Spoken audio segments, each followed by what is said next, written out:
कटप्पाने बाहुबलीला का मारले हा प्रश्न जसा सर्वांच्या मनात होता तसाच एक हुबेहूब प्रश्न 90च्या प्रत्येक मराठी माणसाच्या मनात होता. आणि तो प्रश्न म्हणजे कवट्या महाकाळच्या कवटीमागं नक्की कोणाचा चेहरा दडलाय. खूप कमी लोकांना माहिती आहे की ज्यांनी ही भूमिका साकारली त्यांनी खरं तर या भूमिकेला आवाज दिलाच नव्हता. मग कोण होता तो डबिंग ॲक्टर आणि कोण होता कवट्या महाकाळ, याचं उत्तर आपल्याला थोड्याच वेळात मिळेल. कारण आजच्या व्हिडिओमध्ये आपण असे लेजंडरी विलन्स बघणार आहोत ज्यांचे पात्र अजरामर झालेत. जसे तात्या विंचू, टकलू हैवान. इवन एक ॲक्टर तर असे होते ज्यांनी मराठी इंडस्ट्रीला गिधाड, खोबड्या कवीस यांसारखी लेजंडरी पात्र दिली, पण तरीही त्यांचा शेवट डिप्रेशननीच झाला. आता कोण आहेत ते लेजंडरी ॲक्टर जाणून घेऊया आजच्या व्हिडिओमध्ये. पण व्हिडिओ सुरू करण्याच्या आधी आपणास एक नम्र विनंती की चॅनलला सबस्क्राईब जरूर करा, कारण असे मराठी चॅनल्स आपल्याला यूट्यूबवर खूप कमी मिळतील. त्यामुळे आपला एक सबस्क्राईब आम्हाला अजून मराठी टॉपिक शोधण्याची ऊर्जा देईल. त्यामुळे चॅनलला सबस्क्राईब करायला विसरू नका. तात्या विंचू.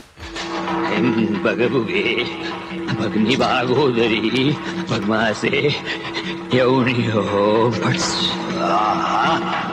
एक असं कॅरेक्टर ज्याची लोकप्रियता एवढी झाली की त्याला प्रेरित होऊन हिंदी सिनेमावाल्यांनी पापी गुडिया बनवला.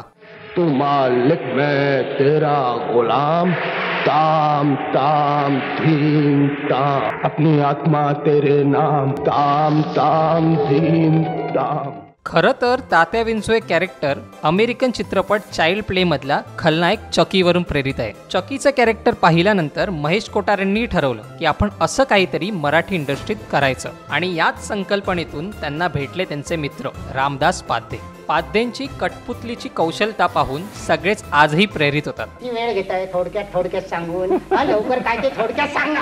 त्यामुळे तात्या विंचू हे कॅरेक्टर बनवण्यामागे जितका हात महेश कोठारेंचा होता तितकाच रामदास पाध्येंचाही आहे. महेश कोठारेंचे एक मेकअपमॅन होते, त्यांचं नाव तात्या होतं. त्यामुळे महेश कोठारेंनी ताता या नावाला घेऊन त्यापुढे विंचू सारखं नेगेटिव्ह वर्ड जोडलं आणि याच संकल्पनेतून तयार झाले तात्या विंचू. आता पात्र तर तयार झालं होतं, आता बाकी होतं त्यात जीव आणणं, आणि हे काम दिलीप प्रभावळकर यांच्या आवाजाने संपूर्ण केलं. त्यांच्या उत्कृष्ट अभिनय कौशल्याने या पात्राला एक वेगळा जीव मिळाला. कारण तात्या विंचू हे कॅरेक्टर भयावही होतं आणि विनोदीही होतं. त्यामुळे या दोघांचं समतोल राखणं दिलीपजींसाठी आव्हान होतं. पण ते आव्हान त्यांनी एवढं सुंदर साकारलं की आज मराठी चित्रपटसृष्टीत तात्या विंचू सारखं पात्र अजरामर झालं.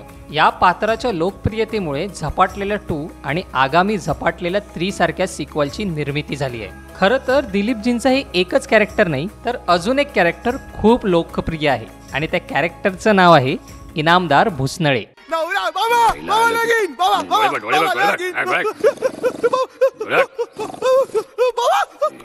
पछाडलेल्या चित्रपटात प्रत्येक कॅरेक्टर हे अजरामरच झाले. मग तो खलनायक किरकिरे असो की बाबा लगीन करणारा बाब्या, गिधाड.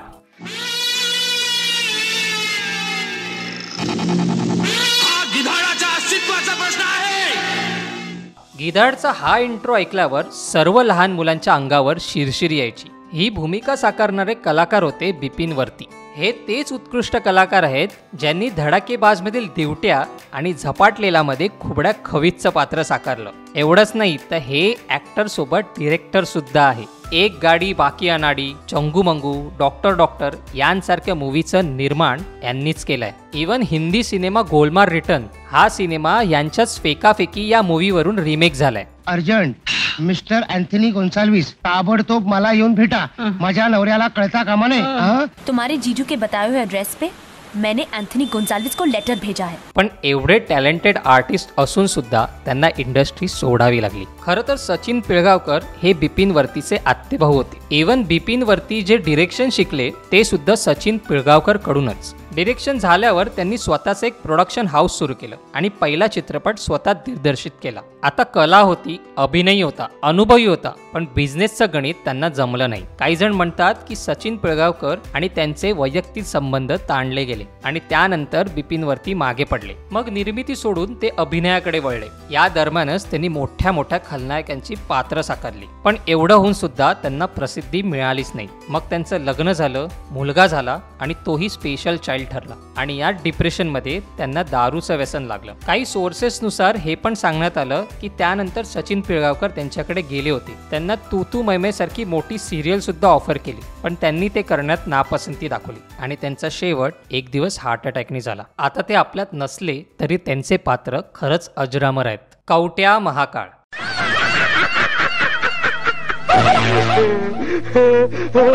कवट्या महाकाळ ही म्युझिक ऐकली तर आजही भीती वाटते. आता अशा अजरामर पात्राचं नाव आलं तरी कुठून? यावर रिसर्च करताना आम्हाला कळलं की सांगली जिल्ह्यात एक गाव आहे कवठे महाकाळ आणि याच गावावरून कवट्या महाकाळचं नामकरण झालं. महेश कोठारेंना आधीपासूनच हा रोल युनिक करायचा होता, त्यामुळे त्यांनी या पात्राचा टोन गब्बर सारखा ठरवला. इव्हन हे कॅरेक्टर सुद्धा थोडंफार गब्बर सारखंच क्रिएट केलं. बरोबरचा आणि जेल मधून आपली माणसं सोडवणार. खाली हात आला तर या बोकळाची तुला टांगेन मी.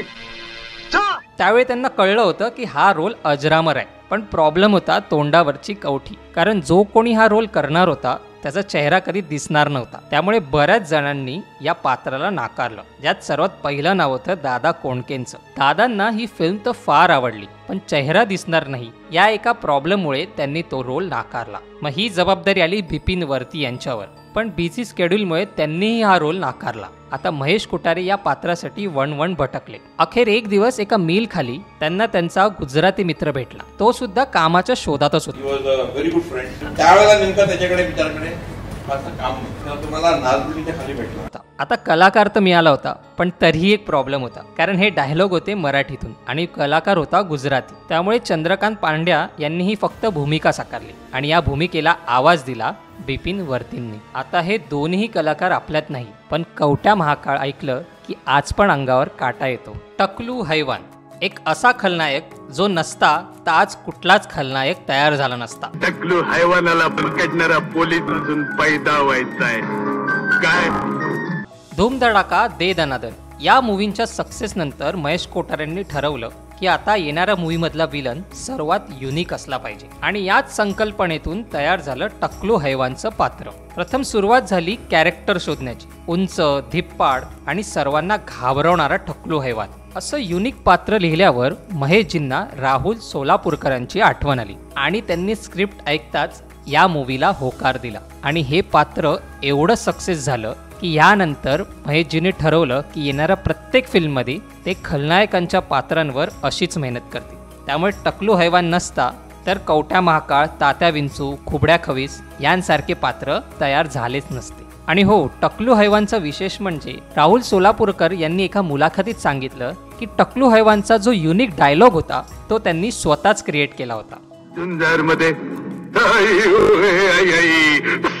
तर असे होते ते खलनायक ज्यांनी आपल्याला घाबरवलं आणि हसवलं सुद्धा. आता आपला फेवरेट गमतीदार खलनायक कुठला आम्हाला कमेंट करून नक्की कळवा. आणि हो, निळू फुले, सदाशिव अमरपूरकर, सयाजी शिंदे यांसारख्या खतरनाक खलनायकांवर जर डेडिकेटेड व्हिडिओ हवा असेल तर आत्ताच कमेंट करा. आम्ही पुन्हा येऊ एक नवीन इंटरेस्टिंग टॉपिक घेऊन. तोपर्यंत मंडळ आभारी आहे.